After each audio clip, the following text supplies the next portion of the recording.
Seguimos en Cosa Pública 2.0. Muchísimas gracias por continuar con nosotros aquí en Radio Universidad de Guadalajara. Y vamos a la línea telefónica también para saludar y agradecer enormemente a Daniela Pastrana, colega periodista, una de las fundadoras de uno de los proyectos periodísticos independientes más importantes del país, Periodistas de a Pie, y le agradecemos que nos tome esta llamada para conocer su punto de vista sobre este hecho histórico de tener en la presidencia de la República a una primera mujer. Daniela, ¿cómo estás? Muy buenas tardes. Un saludo a usted y a la audiencia. Gracias, Daniela. Te saluda Rubén Martín. Gracias por atender esta llamada.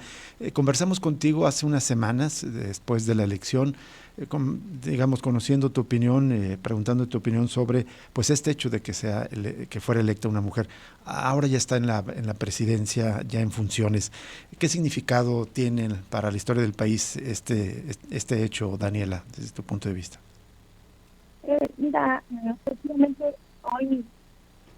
hoy ya tuvo su primera conferencia de prensa como presidenta, ya está haciendo sus primeras acciones, incluso hoy firmó un decreto, una decisión de disculpas públicas por los hechos ocurridos el 2 de octubre del 78 en el Estado. Y creo que lo que hemos visto en estas últimas más de 24 horas que ya está ejerciendo como presidenta Claudia Sheinbaum es a una persona que efectivamente está tratando de establecer como el sello justo de la gobernanza desde una mirada feminista, de izquierda.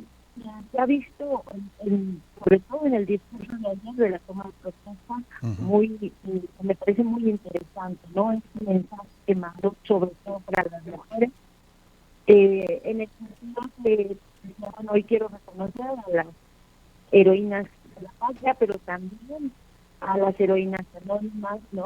A las abuelas, a las hermanas, a nuestras hijas, ¿no? A todas las que lucharon por sus sueños y lo lograron, pero también a las que lucharon y no lo lograron y las que lucharon solas. Un mensaje muy, muy, muy poderoso. Y diciendo también, pues, llegamos todas, eran todas, llegaron los que nos pensaron libres.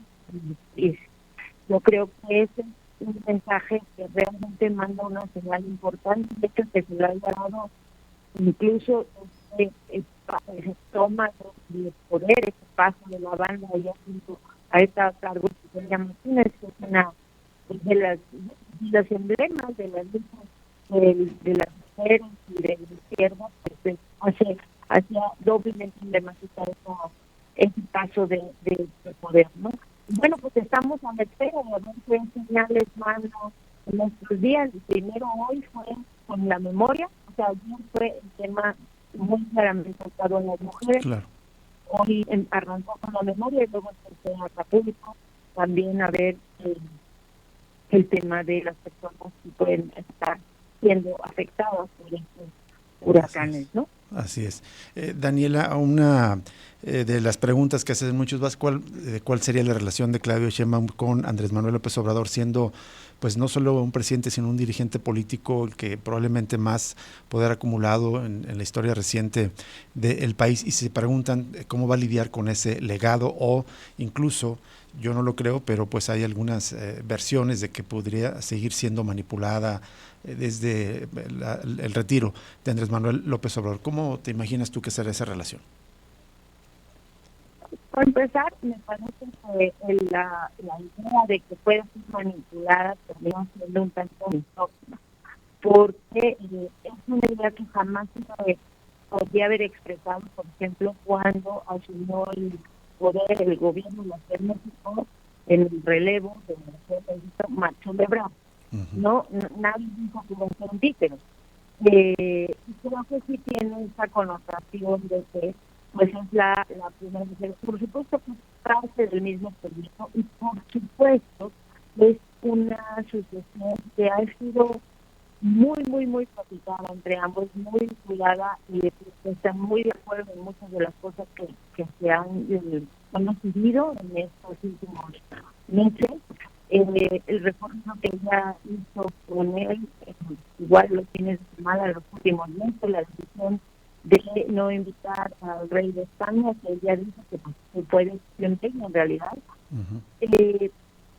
Va haciendo una serie de cosas que pues, fueron muy pactadas entre ambos, con la idea de mantener la línea política, que al final, a mí no me parece tan extraño, finalmente esta línea política o estas decisiones políticas, pues fueron avaladas por 36 millones de votos y mantienen al expresidente ahora con una popularidad mayor al 70%. Digo, sería absurdo ir en contra de esto, ¿no? Entonces yo creo que ella está marcando algunas diferencias que tienen que ver con su propia historia, pero que en una buena medida va a mantener esta política, este proyecto, y que pues también lo hemos visto como esa señal muy clara en estos 2 días, en 3 días, en los que pues todos los días han mencionado Andrés Manuel para él ya el mejor presidente que ha tenido. Sí. Daniela, me gustaría preguntarte sobre digamos, los anuncios que hacen en sus discursos, tanto ahí en el Congreso como por la tarde en el Zócalo, digamos que está delineando ahí su programa. Pero ¿no te parece también que se echa de menos que se haya referido de manera mucho más decidida, más expresa al tema de la búsqueda de desaparecidos, por ejemplo, que es una de las grandes crisis que tenemos en el país? Sí, por supuesto. Yo creo que hay temas que deliberadamente han decidido no estar o no hacer visibles en la agenda pública, tanto Claudia Sheinbaum como Ángel López Obrador. Uno de ellos es el tema de las desapariciones y sobre todo creo que el tema de la crisis forense, ¿no?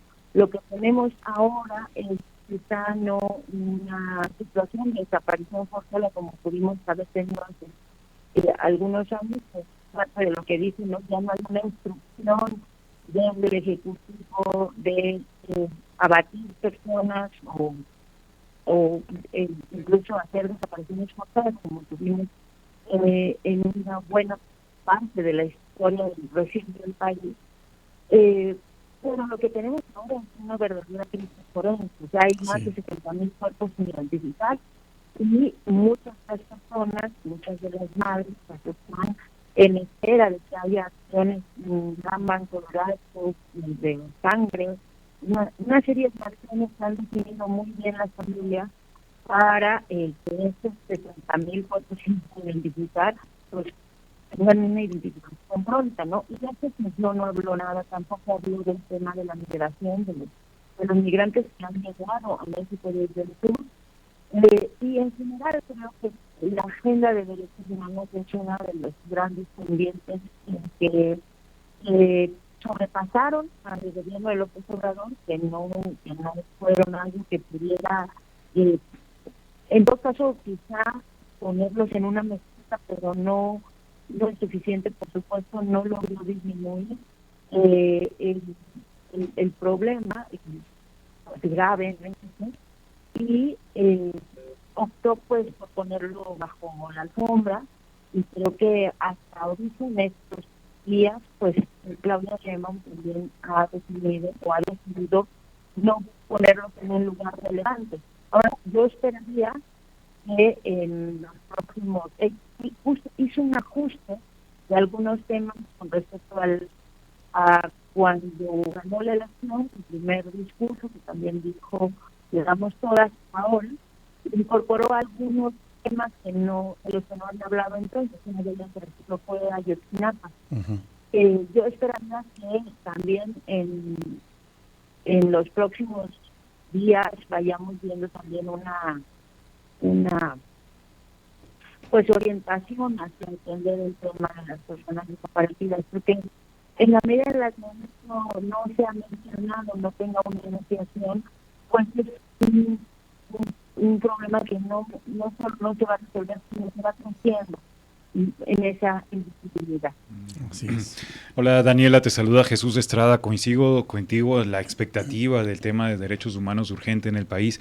Sin embargo, hay algo que me llama un poco la atención, que tiene que ver con la fuerza que tienen las Fuerzas Armadas en el gobierno del expresidente López Obrador y en el gobierno de la presidenta Sheinbaum, en el sentido que ayer ella en el discurso a la toma de protesta decía que aquellas personas que pensamos que el pase de la Guardia Nacional a la Sedena es un avance en la militarización, que estamos equivocados. Y el día de hoy, en la mañanera, donde por cierto pues va a hacer especial énfasis en temas de la memoria histórica, como lo anunció 2 días a la semana, los martes serán temas de memoria histórica y los jueves mujeres en la historia, pero hoy lo dedicó al 2 de octubre y creo que puso mucho énfasis en la figura de Gustavo Díaz Ordaz como comandante supremo de las Fuerzas Armadas, responsable de la masacre del 2 de octubre, pero poco se habló, me parece que nada de otros responsables en la estructura de las Fuerzas Armadas en aquel capítulo.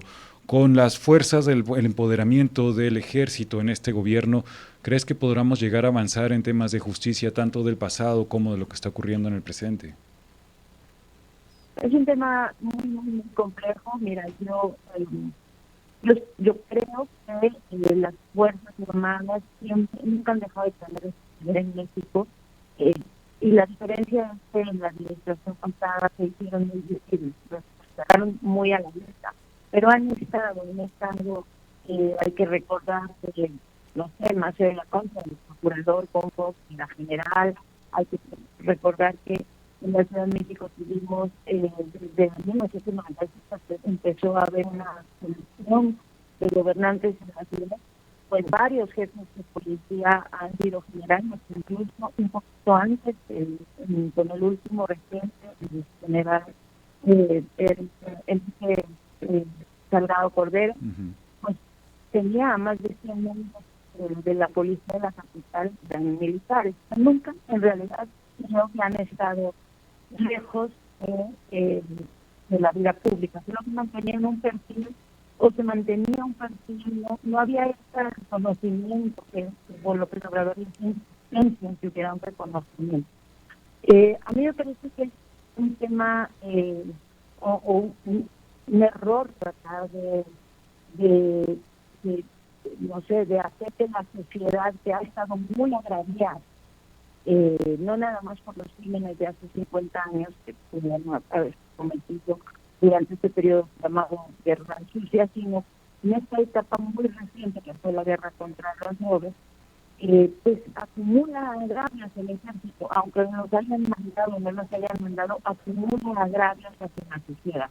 Y en la medida en la que no haya una intención de reparar, y solo se está en el reconocimiento, es como cuando pones en una víctima con su agresor y le dices,